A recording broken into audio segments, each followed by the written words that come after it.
Salut, c'est Joe et bienvenue dans cette vidéo. Alors aujourd'hui, on va parler de l'âge pour être freelance. Ça, c'est une question qu'on peut se poser peut-être quand on veut devenir freelance. Alors d'abord, je me présente. Moi, je m'oublie toujours de me présenter, tu vois. Parce qu'en fait, tu sais, quand tu parles à une audience, tu penses toujours que c'est les mêmes gens qui t'écoutent, mais des fois, il y a des nouvelles personnes qui arrivent. Donc moi, je me présente, salut, je m'appelle Johan, je suis freelance webmaster, développeur web et plus si affinité.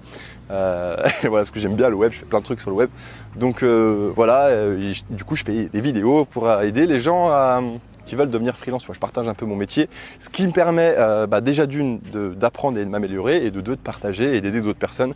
Et je sais pas si tu as déjà fait ça dans ta vie, mais aider d'autres personnes, ça a pas de prix, tu vois. C'est mieux que Mastercard. Voilà. Bon, allez, du coup, sur cette vidéo, j'aimerais te parler de l'âge pour être freelance. En fait, j'aimerais te donner mon avis.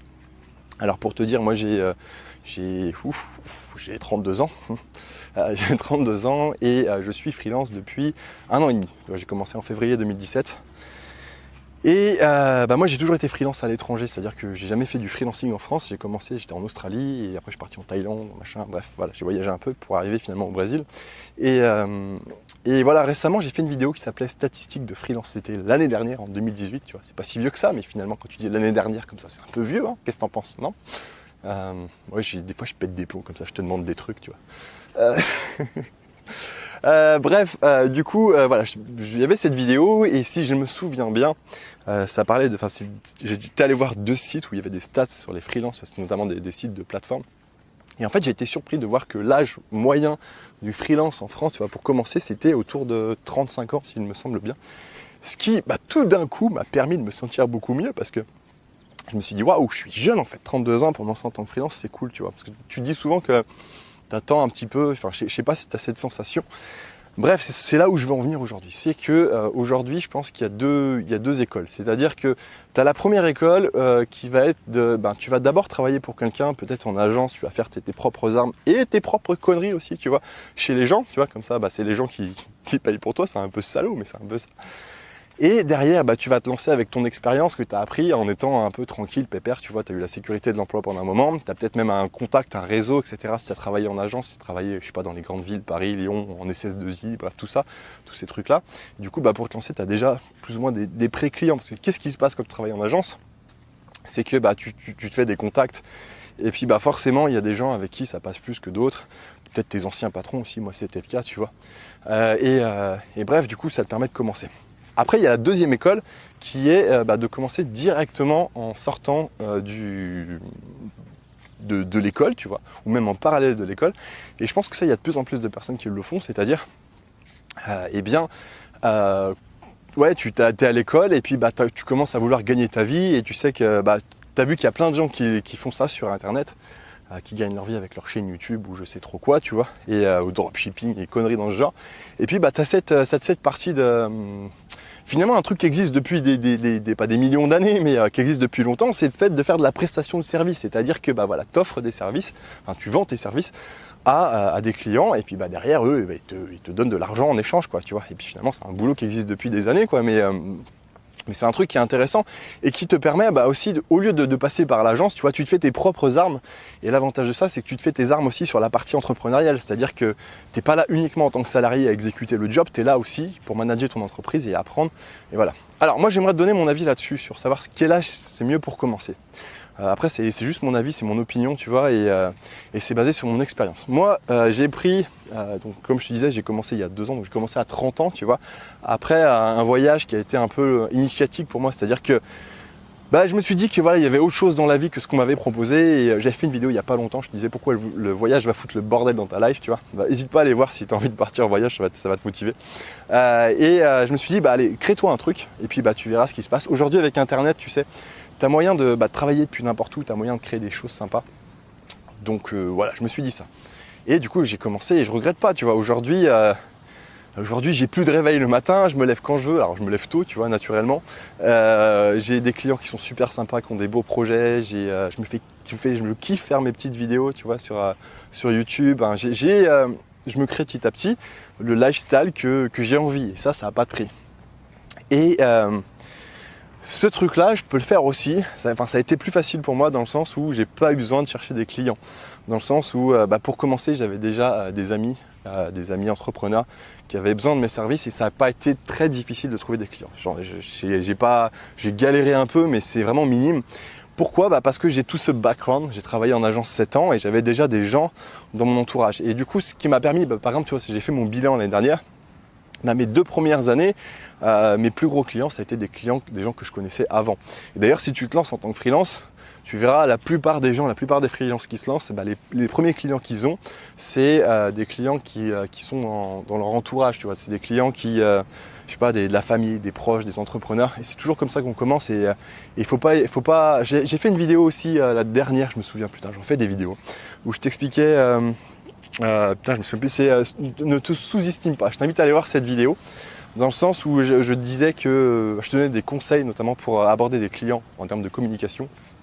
Ouais, bref, voilà, je me perds dans ce que je voulais dire. Et bref, du coup, moi, le fait d'avoir de l'expérience dans le domaine, du coup d'avoir de l'âge, tu vois, ça m'a aidé pour lancer ma carrière de freelance. Et même si, tu vois, j'étais à l'étranger, donc c'est encore un autre paramètre à ajouter, c'est que quand tu es à l'étranger, tu ne peux pas démarcher, tu n'as pas ce lien, tu sais, que tu peux avoir de proximité pour trouver des clients. Et pourtant, c'est faisable, tu vois, je l'ai fait. Maintenant, à refaire, si je devais refaire ma vie, alors après c'est pas genre j'aime pas ma vie, tu vois, au contraire j'adore ma vie, mais c'est pas ça là le truc, c'est qu'à refaire, je me dis que j'ai perdu du temps, j'aurais peut-être dû commencer directement à mon compte. Le truc c'est que j'avais pas suffisamment confiance en moi et j'avais personne j'aurais eu besoin d'un mentor, d'un mec qui me booste, d'un gars qui soit là pour me dire ah, ok, faut que tu fasses ça, simplement j'avais pas ça et ouais, voilà, je regrette pas, mais si à refaire, je pense que je commencerai directement dans l'entrepreneuriat.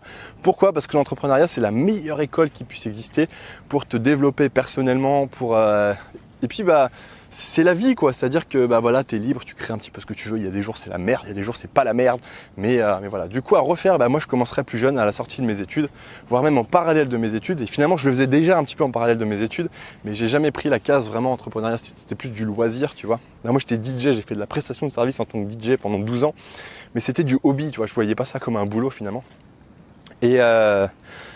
Et bref, voilà, je ferais bien, à le faire, putain, ça y est, j'arrive plus à parler, à le faire, je commencerai directement en sortant de l'école. Alors, après, il y a des pour et des contre. Les contre, c'est que, effectivement, tu n'as pas d'expérience, que tu dois te faire de l'expérience sur le tas.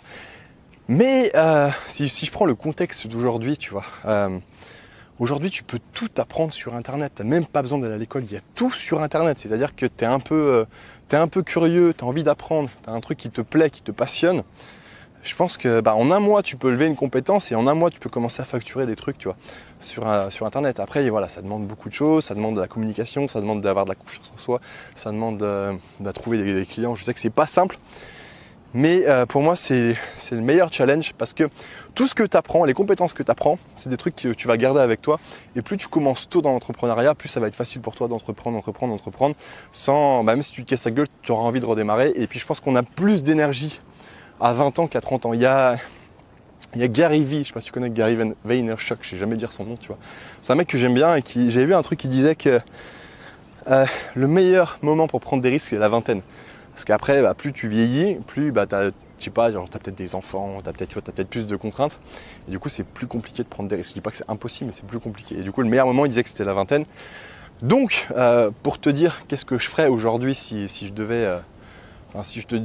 quel âge je partirais pour être freelance, moi je te dirais que je commencerais directement genre à 20 ans, me mettre en tant que freelance et puis voir ce qui se passe, tu vois, accepter de prendre des risques, peut-être vivre chez papa, maman un moment, tu vois.